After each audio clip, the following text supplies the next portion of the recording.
La esperanza no se agota. Al contrario, a través de una experiencia de fe y de paciencia en Dios, viene a ser una semilla que fructifica para tu vida futura y para la eternidad. De esto y un poco más estaremos hablando en nuestra Escuela Sabática Práctica.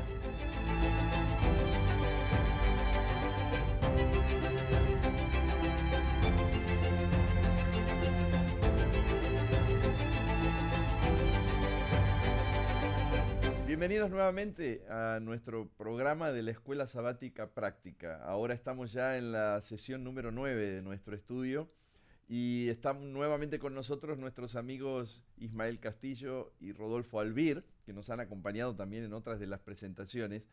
Así es que, como lo hemos hecho en cada una de estas sesiones y episodios especiales, queremos invocar la presencia de Dios y también recordarte el texto bíblico de esta semana. Si tú tienes tu folleto, ábrelo allí donde estás o la aplicación en tu teléfono, porque vamos a estar hablando de algunas cosas que especialmente sean prácticas acerca de esta lección. Vamos a orar juntos. Padre Santo que estás en los cielos, gracias que tú nos das el privilegio, la oportunidad de aprender más de ti. Señor, permite que todo tu mensaje, todo lo que tú tienes planeado para nosotros, se convierta en una realidad. Amén. En el nombre de Jesús te lo pedimos. Amén. Amén. Y asimismo te invito a que busques en tu Biblia el libro de Zacarías, que es el penúltimo libro del Antiguo Testamento, Zacarías. Si llegas a Malaquías te pasaste, así que Zacarías, capítulo 9, versículo 12. Zacarías 9, 12. Dice de la siguiente manera: vuelvan a la fortaleza, ustedes, presos de esperanza. Hoy les anuncio que les restauraré todo al doble. Ay, amigos y compañeros, venimos a un asunto que a veces nos causa un poquito de tensión en nuestra experiencia personal. Somos conscientes de que Dios ha hecho promesas temporales para su pueblo en diferentes momentos de la historia y algunas promesas especialmente de consecuencias y realidades eternas. Y hoy, si tú estás sintonizando nuestro programa nuevamente, estaremos hablando un poquito de la lección número 9, Herederos de Esperanza, pero especialmente de cómo podemos vivir con esa expectativa hermosa de esperanza, aún cuando esa esperanza se está tardando, y más de lo que esperamos. Me imagino que habrá pasado con la experiencia de ustedes y a veces de nuestros padres, que pasan años y décadas y todavía hay algunos aspectos de esperanza que no se cumple. ¿Cómo esa esperanza debiera ser incesante, no debiera terminar, no debiera agotarse? ¿Y cómo podemos abrazar esas promesas aún cuando no se cumplen? Quisiéramos que ya se hayan cumplido, que se cumplan, pero todavía no, porque en la providencia de Dios ha decidido no. ¿Cómo hacemos eso? Si leemos el capítulo 13, comenzando porque es parte del texto que la lección sugiere, miren cómo comienza el versículo 1 del capítulo 13. Dice: siendo Josué ya viejo, entrado en años, y después dice al final del versículo: queda aún mucha tierra por poseer. Y después el versículo 7 dice: reparte pues ahora esa tierra. Yo me pongo a pensar, ¿cuánto tiempo esperó Josué? Porque él salió de Egipto. Sí. Estuvo a punto de cruzar el Jordán, pero el pueblo votó en contra. Tuvieron que pasar 40 años dando vueltas. El Mar Rojo. Mar Rojo, perdón, sí. El Mar Rojo. Pero cuando estaban en el Jordán ahí para cruzar, de que decidieron no cruzar, sí, tuvo que estar con ellos 40 años. Después regresó. Ahora está a cargo de poseer la tierra. Y luego el texto dice aquí, a la mitad del libro, que Josué ya está viejo y tiene que repartir. Sin embargo, ¿qué lo movió? La esperanza es el motivador, el motor más fuerte que tenemos como seres humanos. Nosotros nos mueve el salario, hay que trabajar, por eso trabajamos. A algunos les mueve, no sé, alguna posición, algunos, el que se quiere casar, comienza a trabajar para casarse. Es decir, hay cosas que nos mueven, pero siempre la esperanza está de por medio. Yo invierto de mi tiempo en un trabajo con la esperanza de recibir un sueldo a final de mes. La esperanza es el motivador, el motor más fuerte que tenemos. Y entonces cuando eso que esperamos no se cumple, ese aumento de sueldo no llega o ese sueldo de repente no me lo pagan. ¿Qué le pasó a Josué? Porque Josué al final del día, Moisés no vio el resultado de su esfuerzo completo. Aparentemente Josué tampoco. Sin embargo, uno se mantiene hacia el futuro. Es decir, creo yo de que Dios cumple su promesa. Y hay un versículo que voy a leer, pero todavía no lo quiero leer. Pero lo que sí quiero enfatizar es de que al final del día, aquí no dice que Josué recibió lo que se le prometió, no. Él siguió trabajando porque entendía de que el proyecto era mayor a él como persona. Él era podemos nosotros pensar, si yo soy el fin, bueno, sí está bien, entonces que se cumpla en mí, pero si la obra de Dios, si va más allá de mí, yo entiendo que yo simplemente soy un escalón más en ese proceso. Amén, amén. Excelente, y nos da una perspectiva necesaria en el contexto de esa esperanza. Y entonces, yendo un poquito más allá al propósito eterno, ¿por qué es importante no perder de vista el concepto de la promesa de eternidad en el medio de las promesas temporales que por parte de la providencia divina pueden cumplirse en nuestra vida hoy? Sí, sin esa promesa eterna, la vida no tiene sentido. Y tenemos que ser honestos y reconocer eso, ¿no es cierto? Cuando nosotros hablamos de que creemos en la promesa eterna, algo que está en el futuro, que todavía no lo hemos visto, las promesas están basadas en Dios. Y Dios nos ha probado muchas veces a través de la historia, a través de este libro de Josué que hemos estado estudiando, a través de nuestra experiencia, la experiencia de nuestras familias, en nuestra vida, nos ha probado que Él cumple, que vale la pena confiar en Él. Fíjate que hay un pasaje en Hebreos, capítulo 11, que habla de la fe, ¿no? Y dice que la fe es la certeza de lo que se espera, la convicción de lo que no se ve. Y hemos dicho que el mundo dice, la fe es ciega. No, la fe no es ciega. La fe es bien inteligente, porque dice, por fe creemos que las cosas que existen, las cosas que vemos, fueron creadas, ¿qué? De lo que no existía, de lo que no se ve. O sea, la fe no es ciega, ¿por qué? Porque tiene evidencia. Cuando tú ves el cielo, las montañas, cuando te ves en un espejo, si tú te ves cada mañana, tú eres una prueba de que Dios existe. La fe no es ciega, la fe tiene suficiente evidencia y no podemos ser negligentes con la promesa eterna. ¿Por qué? Porque entonces no tiene sentido vivir. Claro. Nada tiene sentido. Fíjate que hay algo bien interesante que aprendí hace mucho en un libro que estaba leyendo. Dice que la palabra eternidad, fíjate, cómo se desarrollan las palabras en los idiomas, ¿no? Por ejemplo, esta mesa, ¿no? Está algún objeto y después le damos un nombre, le adjudicamos un nombre, ¿no? Esto se va a llamar saco, por ejemplo, ¿no? Pero la palabra eternidad nadie la ha visto. Nadie sabe lo que es. Y sin embargo, en todos los idiomas y dialectos del mundo existe una palabra para la eternidad, pero nadie lo ha visto. Y el libro de Eclesiastés dice que Dios ha puesto en el corazón del ser humano eternidad, un sentido de la eternidad. Qué lindo, qué lindo, precioso. Es Pablo el que menciona, ¿se acuerdan? En Romanos 8:18, estoy seguro que las aflicciones del tiempo presente no tienen comparación con la gloria venidera. Es decir, es evidente que él tenía esperanza que algunas de esas aflicciones terminen, claro. Pero por sobre esas aflicciones presentes, él consideraba siempre la gloria eterna como que viene a alivianarse. Yo me estaba acordando días pasados, ustedes están muy jóvenes, pero yo iba a hacer compras y estaban esas balanzas con pesas, ¿no? Sí, yo me acuerdo. Todavía un kilo de arroz y ponían una pesa de 1 kilo. Y entonces cuando cuando tú pones allí lo que quieres pesar, la balanza se va para abajo. Pero cuando le pones la pesa, pues se balancea. Yo creo que Pablo de alguna manera nos dice, pongo las aflicciones, ¡pum! Y la balanza se va abajo. Sí. Y de repente pongo la gloria venidera y ¡bum! Las aflicciones se levantan. No se compara. No se comparan, ¿no? Wow.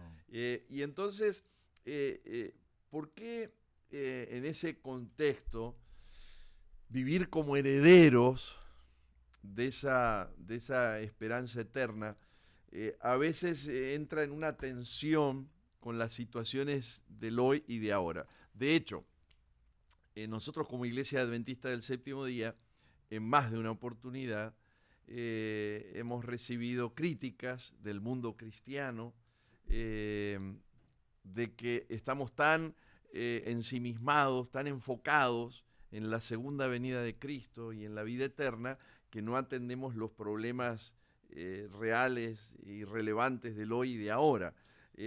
Pero ¿cómo, aunque haya problemas, yo puedo vivir como un heredero de esa promesa? Rodolfo hizo mención al capítulo 11 de Hebreos. Y quisiera también hacer yo referencia a ese capítulo, que pensé por un momento compartirlo previamente, pero no lo quería quemar tan pronto el versículo este. Me adelanté, disculpe. No, tú dijiste bien, pero yo también quería hacer referencia a él porque tremendo capítulo, hace referencia, aquí los tengo en mi Biblia, hace referencia a Abel, a Enoc, a Noé, a Abraham, Isaac y Jacob, hace referencia a Moisés, a José, Jacob, Isaac, Abraham nuevamente, etcétera. Pero miren lo que está en el corazón del capítulo de la fe, que para mí es tremendo y tiene que ver con lo que estamos platicando, creo yo. El corazón, versículo 13 de Hebreos 11 dice, conforme a la fe, murieron todos estos sin haber recibido lo prometido. Wow. E inclusive el versículo 39 dice, y todos estos, aunque alcanzaron buen testimonio mediante la fe, no recibieron lo prometido. Y yo me pongo a pensar, ¿qué metida de pata? Oye, ¿cómo se le ocurre en el capítulo de la fe a Pablo poner este versículo ahí? Ponlo en otra parte, ponlo en Santiago, ponlo en Apocalipsis, pero no lo pongas en el capítulo de la fe. No sirve, es decir, es como si vemos a Goliat con David peleando y gana Goliat. Pues esa historia no sirve. De acuerdo a este versículo, lo anterior entonces como que pierde valor hasta que uno continúa leyendo el versículo 13. Voy a leer nuevamente para tenerlo en contexto, para que también quienes están viendo y escuchando lo puedan ver en contexto. Dice, conforme a la fe, murieron todos estos sin haber recibido lo prometido. Pero aquí viene lo importante del versículo. Sino mirándolo de lejos, Amén. creyéndolo, saludando, Wow. confesando que eran extranjeros y peregrinos en la tierra, porque los que esto dicen claramente dan a entender que buscan una patria. Pues si hubiesen estado pensando en aquella de donde salieron, ciertamente tenían tiempo de volver, pero anhelaban una mejor. La pregunta que se había mencionado es, ¿cómo vivir como herederos? Bueno, como herederos vivimos saludando, anunciando, hey, yo soy de otro país. Yo voy para allá, ¿no? Confesando, dice el texto, mirando de lejos, creyéndolo, saludando, confesando, diciéndolo. Eso es como una persona vive que posiblemente en este mundo no recibamos lo prometido. Sí. Regresando a la primera pregunta que usted que habían hecho con respecto a la esperanza, cómo vivir en este momento, pues hay que entender de que el cumplimiento total de las promesas de Dios van más allá de lo que este mundo puede ofrecer. Y esa esperanza nos hace diferente, aunque no querramos. Tú sabes, ahorita hay algo contra la gente que quiere ser diferente, pero es que cuando tú vives con esperanza, tu vida es diferente, es un contraste. Mira, por ejemplo, Abraham, uno de los que se menciona, y el padre de la fe se menciona, hombre adinerado. Cuando tú estudias las posesiones de Abraham, era un hombre adinerado. Y mira lo que dice, nunca construyó nada, nunca construyó un castillo, nunca construyó una mansión, un palacio. Dice que vivió en tiendas. Y te dice la razón por qué. No era porque era mezquino, no era porque estaba ahorrando, que le gustaba acampar. No, dice, porque buscaba otra ciudad. ¿Ves? Era conquistador. No. Tan bueno que es. Pero el cristiano, el que sigue a Jesús, el que cree en la esperanza eterna, vive diferente, no se conforma a los sistemas humanos. Amén. Sin embargo, tampoco es ajeno o ignora lo que sucede a su alrededor. Y es importante que nosotros como adventistas recordemos a nuestros amigos que a veces dicen que estamos pensando mucho en la eternidad. Estamos pensando mucho en la eternidad, y el pensar mucho en la eternidad, en la segunda venida de Cristo, nos anima a ser compasivos, a ser amigables, a ser generosos, a ser dadivosos con la gente que necesita y ayudar a nuestro alrededor, porque nos motiva lo que vamos a recibir para siempre. Es hacer una bendición. Amén. Abraham era una bendición. En ti serán benditas todas las naciones de la tierra. Así Entonces, es. tú vives con esperanza bendiciendo a otros. Estábamos hablando de los conflictos temporales. Ahora vamos a hablar en términos un poquito personales, porque a veces no hay necesariamente crisis o problemas o pruebas graves, pero hay incertidumbre. De repente tenemos algunas dudas y conocemos esa conocida expresión inspirada: la esperanza es un ancla del alma. ¿Cómo es esa esperanza lo que ancla, lo que fortalece, lo que afirma nuestra alma cuando hay una incertidumbre, cuando hay una duda, cuando no hay una certeza en todo lo que quisiéramos entender o en todo aquello de lo que quisiéramos una explicación? Pues fíjate que hay muchas cosas en la vida que no tienen explicación, la verdad, cosas que está fuera de nuestro alcance. En un episodio anterior recordamos que es necesario saber nuestros límites, ¿no es cierto? Pero aún en esos momentos donde no entendemos, ¿no?, donde no lo podemos explicar, la esperanza nos dice, y quiero hacer énfasis en esta palabra, siempre hay algo mejor. No a veces, no, a veces hay algo mejor. No. Con Dios, creyendo en sus promesas, siempre hay algo mejor, a pesar de la oposición, a pesar de las dificultades. Leyendo un libro que se llama La Biblia que Jesús leyó, de Philip Yancey, me acuerdo de leer el capítulo que hace referencia a Job. Y me llamó la atención porque él ahí trae a colación, ahora haciendo referencia también a lo que dice el versículo de memoria, restauraré todo al doble. Que Job al final se le restauró todo al doble, pero lo interesante del capítulo de Job es de que él no entiende por qué le pasa lo que pasa. Tú mencionaste ahorita de que hay cosas que no tienen explicación. No sabemos. Job no entiende el por qué y pregunta a Dios por qué. Los amigos le dicen, arrepiéntate. ¿De qué me arrepiento? Por fin Dios habla y Dios no le contesta a Job. Nada más dice, ¿quién eres tú para cuestionarme? Y entonces termina el capítulo diciendo de que Job nunca supo, si lo vemos como está en la Biblia, Job nunca supo lo que pasó en el capítulo 1 y en el capítulo 2. Ese diálogo entre Satanás y Dios, Job nunca, es simplemente cuando la gente le preguntaba, no, oye, me iba muy bien, después me fue re mal y después me fue bien. Hay cosas que están fuera de nuestro alcance, pero la confianza que tenía Job, haciendo referencia nuevamente a esto, de que hay un Dios que al final del día él sabe y va a juzgar, porque el mismo Job decía, pues haz justicia. En su momento lo va a hacer. Amén. Pero hay que entender de que hay cosas que están fuera de su alcance y fuera de su entendimiento, que en la eternidad posiblemente es cuando podremos saberlo. Me encanta mucho la referencia a Job. Fíjate que en el libro de Job, al final, Dios da un discurso, que es una poesía linda en hebreo, pero es un discurso acerca de la creación. Y el lector superficial dice, ¿y eso qué tiene que ver con todo lo que le pasó a Job, con todas las desgracias? Y la respuesta es, tiene todo que ver, porque ese discurso de la creación nos recuerda este principio divino que siempre lo tienes que tener en mente, querido amigo. Dios no es solamente un creador, es un recreador. El Dios de la creación es el Dios que puede hacer las cosas nuevas. Y después de todo, ¿no es esa la esperanza eterna? Amén. La recreación de todo. Claro. Pues por eso entendemos y te dejamos como frase de aliento, las promesas de Dios se abrazan con esperanza. Así es. Se abrazan con esperanza, pero las heredamos con paciencia, las heredamos con perseverancia. Mientras vamos caminando tenemos que tener aliento, fe, paciencia, abrazando esas preciosas promesas con nuestra esperanza. En el contexto de la elección de esta semana se vuelve a hacer énfasis en lo que recibió el pueblo de Dios a la entrada de esa tierra. Y a veces se menciona que se les dio ese regalo de Dios para su pueblo. Entonces viene una pregunta, ¿fue un regalo en todos los aspectos? ¿Fue algo que Dios les concedió para que ellos administraran? ¿Qué pudiéramos decir un poquito en torno a eso? Me gusta mucho la frase bíblica que dice, de lo recibido de tu mano, te damos. Es decir, hay que reconocer de que todo lo que tenemos, desde nuestra salud, nuestras posesiones, nuestro tiempo, somos administradores.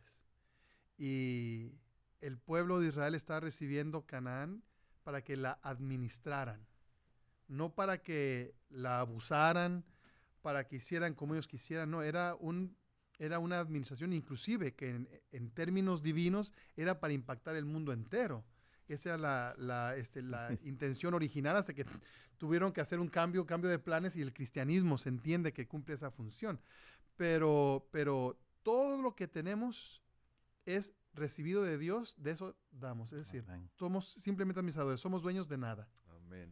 Qué lindo. Y muchachos, qué bueno que están ustedes conversando y mencionando este tema, porque esta semana justamente aquí en Estados Unidos se disfruta del Día de Acción de Gracias, y a veces hay motivos que buscamos para agradecer a Dios, que tiene que ser con acciones, no solo con palabras.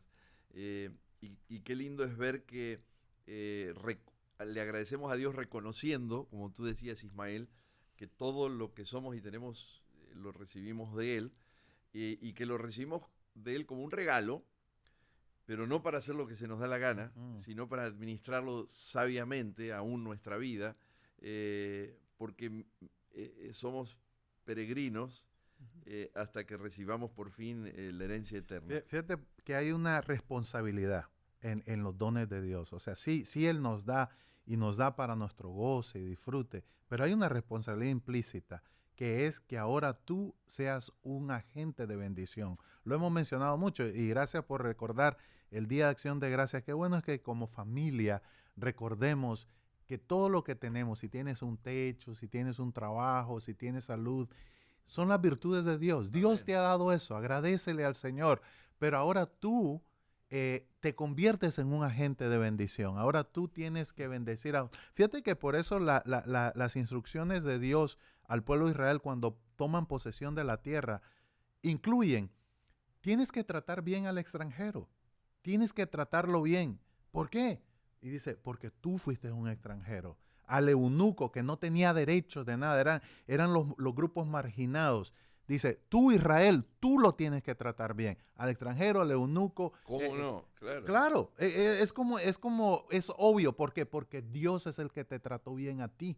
Y qué rápido somos para olvidar. Por eso tenemos que estar anclados en el agradecimiento y en la esperanza eterna. Qué lindo que estemos recordando eso como hijos e hijas de Dios, como cristianos, en el medio de algunas circunstancias temporales que estamos viviendo aquí en nuestro país. Qué lindo es que ahora, y de paso, feliz Día de Acción de Gracias cuando lo festejes con tu familia, y que sea un momento especial de búsqueda y de descanso en el Señor. Pero en el contexto de las conquistas que podemos hacer hoy ahora por la gracia de Dios, tal vez la más importante es la restauración que podemos disfrutar en Cristo Jesús, la paz, el perdón, la gracia abundante con su misericordia. ¿Qué podemos decirles a nuestros amigos, a nuestros hermanos, hermanas en la fe en relación a esto?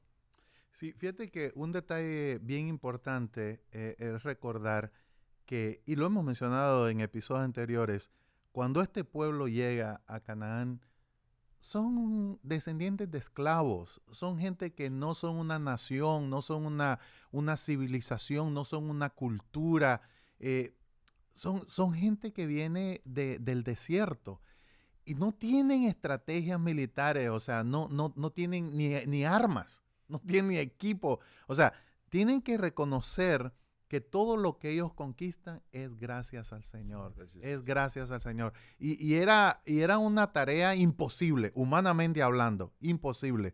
Pero sabes, mi amigo, a veces tú puedes considerar tu condición y tú dices, esto es imposible, yo he hecho cosas malas, yo he sido un pecador, y humanamente tienes razón, imposible restaurarte.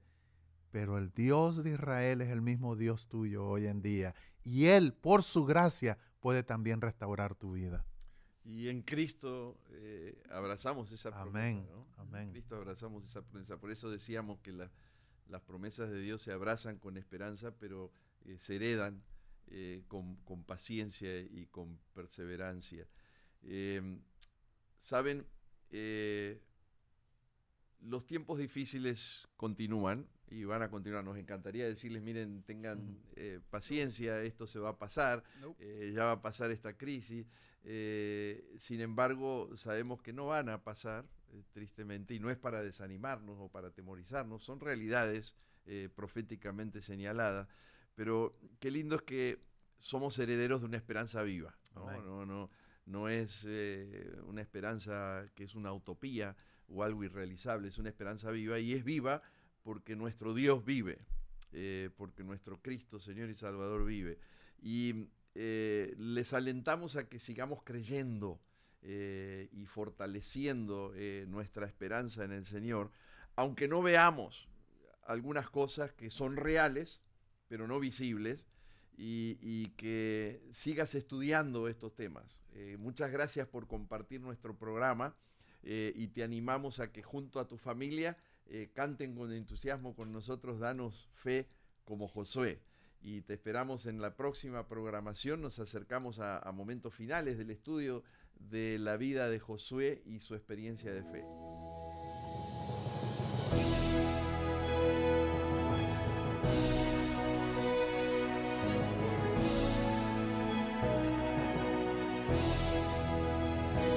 Me esforzaré y seré valiente, porque vas conmigo, nada temeré. Tú cumplirás todas tus promesas, porque eres fiel, la victoria me darás.